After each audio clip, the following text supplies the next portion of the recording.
Pinaiimbestigahan ni Senador Erwin Tulfo sa Department of Social Welfare and Development o DSWD ang umano'y diskriminasyon sa pamamahagi ng ayuda sa mga biktima ng bagyo sa Cebu.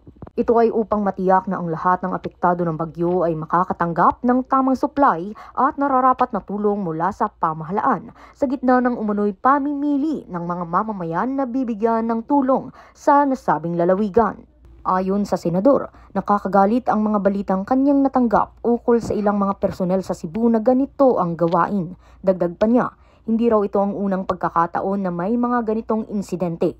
Sa pahayag ng senador, noong siya pa ang kalihim ng DSWD ay naririnig niya na ang mga ganitong ulat. Tulad na lamang ng isang residente mula sa Purok Isla Verde, Talisay City sa Cebu na kahit nawasak raw ang kanyang tirahan epekto ng baha, ang idineklara ng mga kawani ng barangay sa survey ay partially damaged lamang.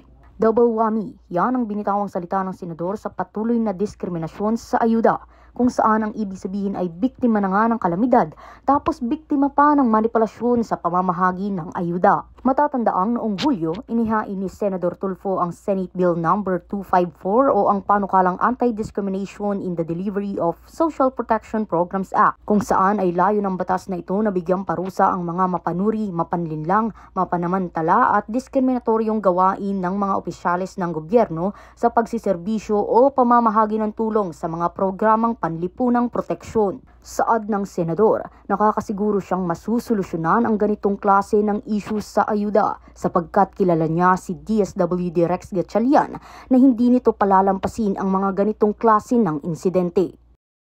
Rhea Bel Medina, nag-uulat para sa Golden Nation Network.